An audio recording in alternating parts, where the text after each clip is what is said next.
कहते थे राम मंदिर के मुद्दे पर अगर फैसला हुआ खून की नदियां बहेंगी। मैं कहता था देखो भाई कुछ एक मच्छर भी नहीं मरने वाला है, कुछ नहीं होगा। न्यायालय मेरिट के आधार पर फैसला करे, फैसले को लागू हम करेंगे। और किसी के माई के लाल पे हिम्मत है उत्तर प्रदेश में उपद्रव करके दिखा दे। तेरा बाप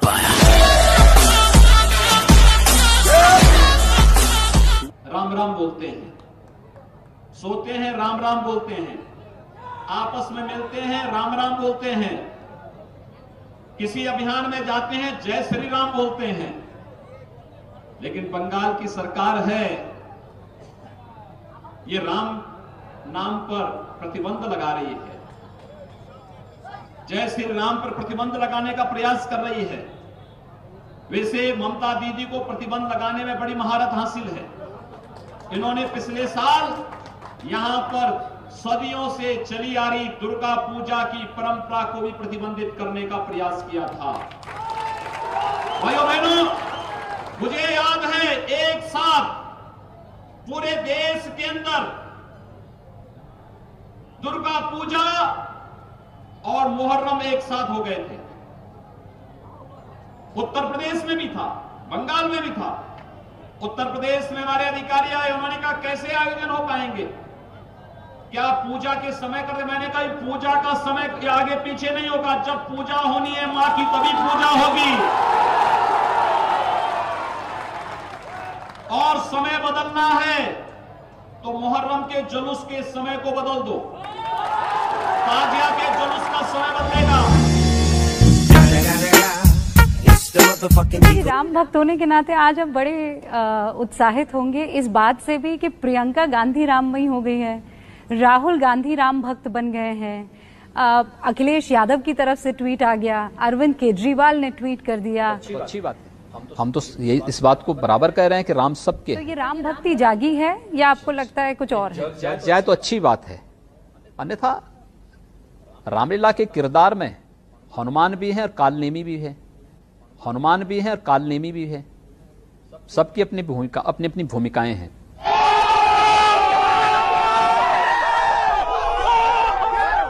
दंगे की शुरुआत हिंदुओं की ओर से नहीं हुई, एक भी दंगा शुरू करने वाला ना हिंदू होता है ना मुसलमान होता है। कैसी बात कर रहे हैं आप?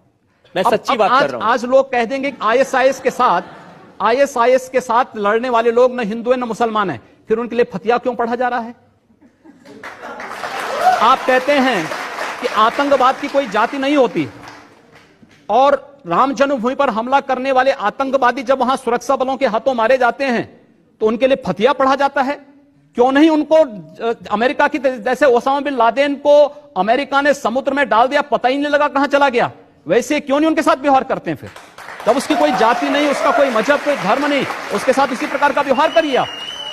क्यों उसको फिर जाति के दायरे में, किसी मजहब के दायरे में उसको कैद कर देना? ये तो आप कर रहे हैं कैद, मैं नहीं कर रहा हूं, ये वे लोग कर रहे हैं जो उनको उस प्रकार का देने के लिए उतावले दिखाई देते हैं। और इसलिए मैं कह रहा हूं, अगर जाति नहीं, मजहब नहीं, समाप्त करिए। आतंकवाद की कोई जाति नहीं, कोई मजहब नहीं, आप उसके साथ उसी प्रकार का व्यवहार करिए। आप आतंकवादी है, मिट्टी तेल छिड़क करके आग लगा डाल दिए। तेरा बाप अगर कोई मोहल्ला है, बाजार है जिसका नाम था मियां बाजार, आपने उसको कर दिया माया बाजार, करवा दिया। अली नगर कोई था, उसको करवा दिया आर्य नगर। उर्दू बाजार को कर दिया हिंदी। रायपुर को हमने हनुमानपुर कर दिया है, इस्लामपुर को ईश्वरपुर कर दिया है, और भी करेंगे अभी जी। योगी अंकल, जब तुम सबका नाम बदल ही रहे हो तो जरा इस बंदे का नाम और चेंज कर दो। ओ भाई, नाम बताइए जरा अपना। वो नहीं करेंगे, कर देंगे, बिल्कुल किया जाना चाहिए, आवश्यकता है तो किया जाना चाहिए।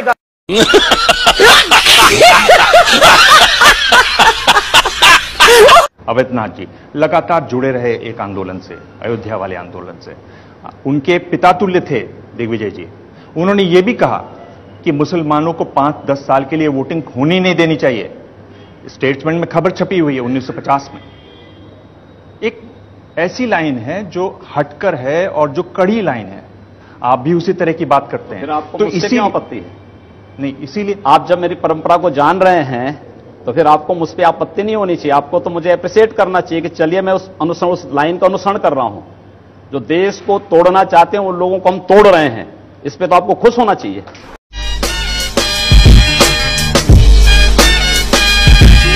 भूमि पर राम मंदिर का निर्माण होगा और इसी अयोध्या की भूमि पर दूसरे पक्ष की मस्जिद का निर्माण होगा। आप वहां जाएंगे?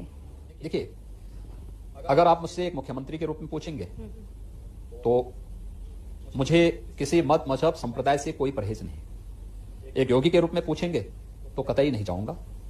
इसलिए नहीं जाऊंगा, मैं एक हिंदू के रूप में मुझे अपनी उपासना विधि को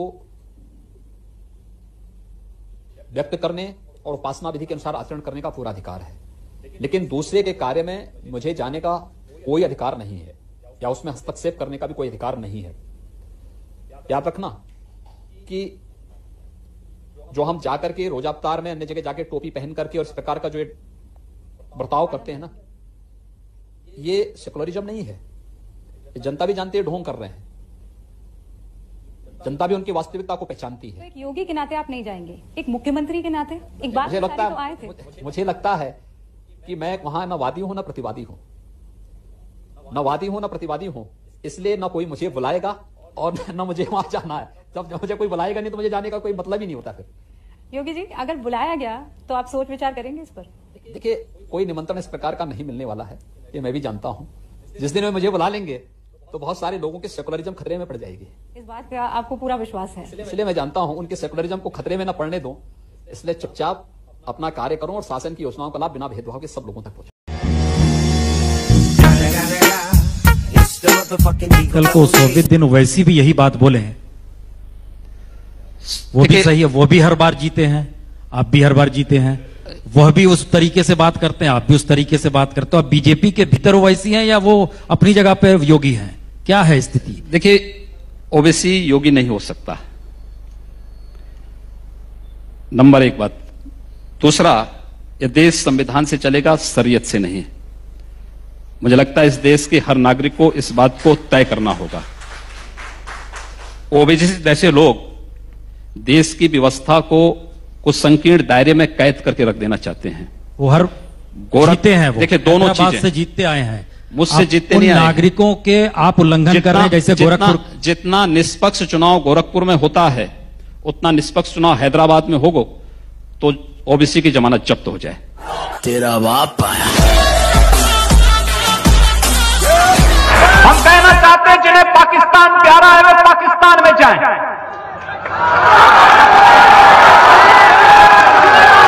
जिन्हें पाकिस्तान अच्छा लगता है पाकिस्तान चले जाएं। हम उसको रोकेंगे नहीं, अगर वो चाहेगा तो उसको जाने का किराया भी मुहैया करा देंगे। हम पूरी व्यवस्था कर देंगे, लेकिन ये नहीं हो सकता है कि भारत के अंदर रह करके पर्व और त्योहार के नाम पर इस देश की संविधान की व्यवस्था को, देश के संवैधानिक व्यवस्था को कोई चुनौती देने का कार्य करेगा तो चेतावनी हमें स्वीकार्य नहीं है।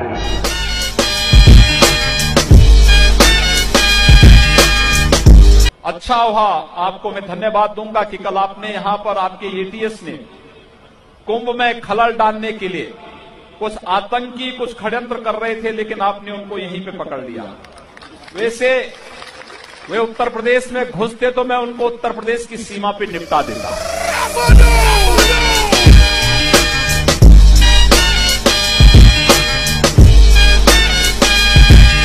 तो आप कैसा समाज चाह रहे हैं कि इधर भी बंदूकें हैं, उधर भी बंदूकें हैं, गोलियां चलेंगी, लोग मारे जाएंगे? अगर शासन प्रशासन फेल हो जाएगा तो स्वाभाविक रूप से जनता को अपनी रक्षा के लिए स्वयं खड़ा होना चाहिए और जनता खड़ी हो रही है।